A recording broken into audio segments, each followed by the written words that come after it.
Okay guys, in 10.3 we're going to look at similar right triangles. So all the things that we talked about with similarity just by looking at right triangles. So our essential understanding for this lesson is that students will understand the relationships among the sides of a right triangle and the altitude drawn to its hypotenuse. So that might sound a little complex at first, but we'll break that down and look at what we mean by the altitude to a hypotenuse. So let's consider the right triangle that we see here. We have triangle A, B, C. ABC is a right triangle. You can see in the diagram that angle B is a right angle.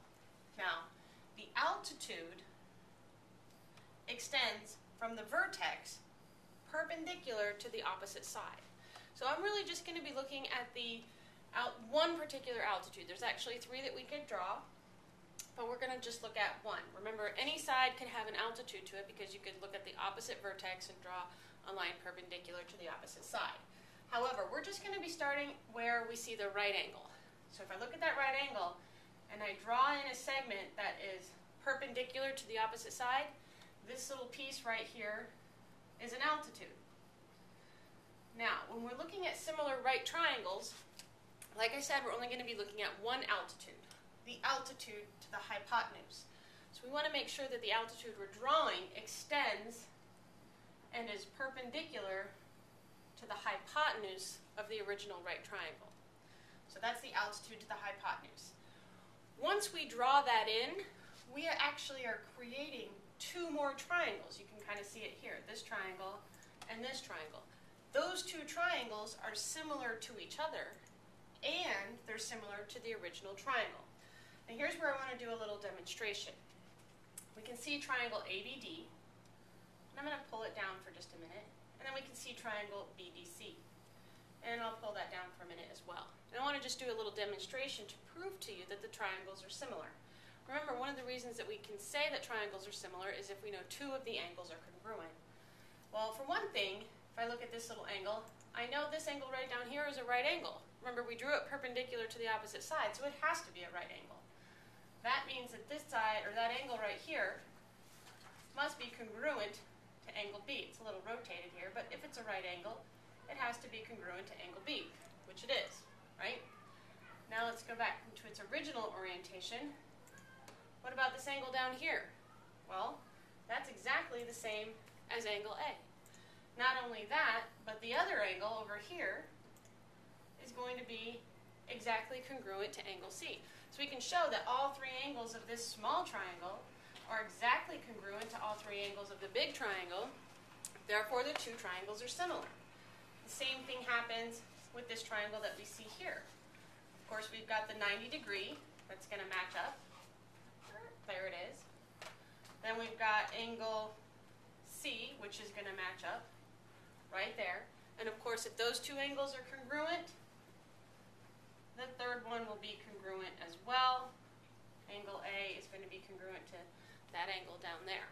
So, just kind of by inspection here, by showing you and moving around and rotating these triangles, I've shown you how, when you draw the altitude to the hypotenuse, we've created two more triangles that are not only similar to the big triangle, they're also going to be similar to each other because all three triangles have the same exact angles.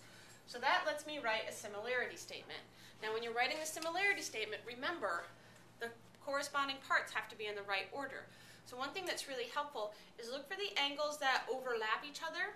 For example, angle A in the big triangle matches up with this angle A in that little triangle. They overlap. And then also look for the right angle. So if we look at triangle ABC, that's the whole big triangle. Angle A is going to be congruent to angle A in the little triangle. Angle B was the right angle in the big triangle, but in the little triangle, angle D is the right angle. And then in the little triangle, the only angle left is B. So therefore, triangle ABC is similar to triangle ABB. Now let's look at the medium-sized triangle right here. We know that C matches up with C, right? Oops, I kind of moved that in a funny way. But C is going to match up with C. D is the right angle in the medium-sized triangle, but B is the right angle in the big triangle. So if I have triangle ABC in the big triangle, B, the right angle, is going to match up with D, the right angle, and angle C matches up with angle C, and the only angle left in the medium one is B, so that has to match up with angle A. Okay, I know that was a lot, but just be thinking about where your overlapping angles are and where your right angles are when you create your similarity statement. So now let's look at two different examples of how we can use these similarities to help us solve for some missing variables. Birthday. Can you say Happy Mother's Day? Happy Mother's Day. Happy Mother's Day, Kathleen. Happy Mother's Day, Kathleen. Happy Mother's Day, Kathleen. Happy Mother's Day, Ryan. So here we have a right triangle. We see the altitude drawn to the hypotenuse, and we want to solve for x and y. Now, looking at this, it can be kind of complicated. X is part of two different triangles. 4 is kind of a little piece of that triangle, but not of the whole big thing. So a tool that I use to help me set up the correct ratios is to make a little table. Remember, we're looking for corresponding parts so that we can set up correct ratios. So here's how we do that. We're going to create a little table where we have all of the parts of the small triangle, the medium triangle, and the large triangle. Now let's think about the parts that we could have. Because this is a right triangle, we're going to have a shortest side, a medium side, and then the hypotenuse. So we'll look at the short side, the medium side, and the longest side, or the hypotenuse. Now what we're going to do is fill in these values. So let's look at the small triangle here, right? This guy right there. What's the shortest side in that triangle? Well, it's 4. What about the medium side? Well, that's going to be the other leg, so that's y. And then the hypotenuse is x. Now let's go to the medium-sized triangle. The medium-sized triangle was this one right here. But in this case, y is actually the shortest side. So that goes here. It's the medium side of the small triangle, but it's the small side of the medium triangle. Kind of weird. Then the medium side would be 5. And we don't happen to know the hypotenuse of the medium triangle, so we just leave it blank. Now let's look at the whole big, large triangle. The smallest side is over here. That's x. The medium side is over here. We don't know that, so just leave it blank. And then the longest side is this whole length, which would be 4 plus 5, which is 9. Now what you want to do here is look for a way that you can kind of draw a rectangle around some numbers, and you're going to use the corners. So for example, if I drew a rectangle around those numbers, and I looked at the corners, that's all there is, 4 over y is going to equal y over 5.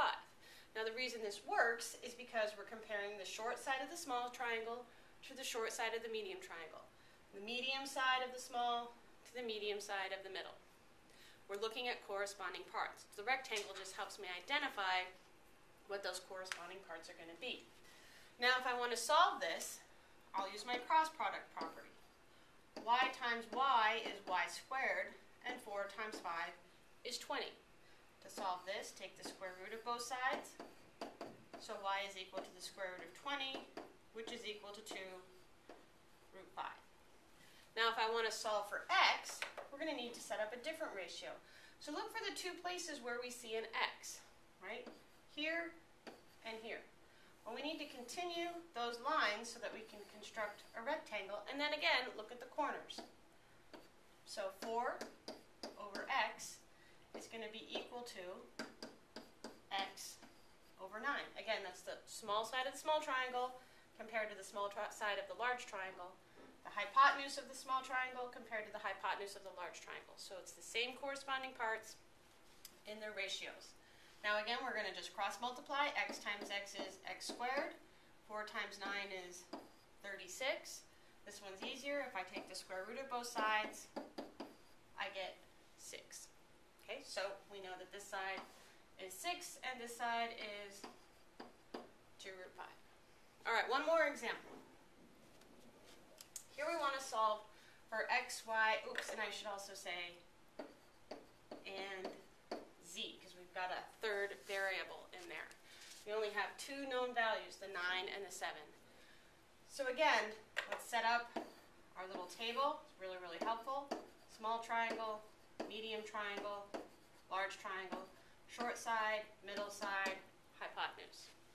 So looking at the small triangle, which is over here this time, the shortest side is 7, the medium side is y, and the hypotenuse is z.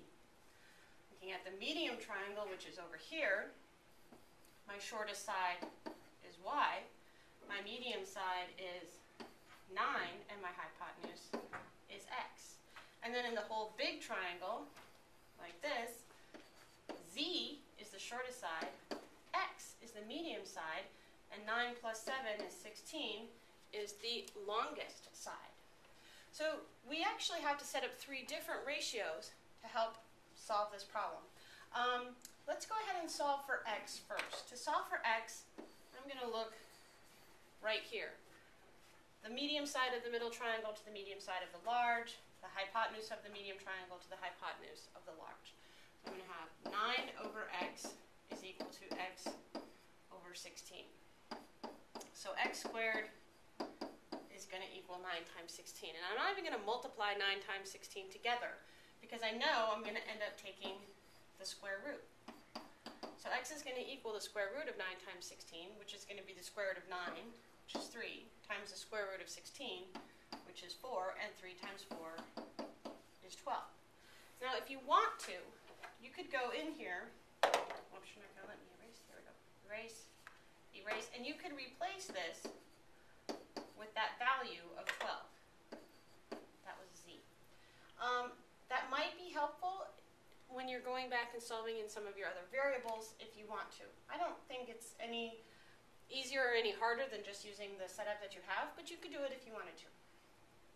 All right, let's solve for y next. To solve for y, I'm going to look at that relationship. So 7 over y is equal to y over 9, cross multiply. Y squared equals 7 times 9, which is 63. Take the square root, and y is equal to the square root of 63. We've got one more. It's a good thing we have so many colors. We need to still solve for z. So for z, I'm going to look at that relationship, and we'll say that 7 over z is equal to z over 16, cross multiply. Z squared is equal to 7 times 16. So when I square root that, I can't take the square root of 7, but I can take the square root of 16. That's 4. So I'm going to have 4 times the square root of 7. So a lot of work on this page. We got x, we got y, we got z. But use this table to help you set up and find your corresponding parts. That's going to give you the correct proportions and ratios to solve for your missing variable.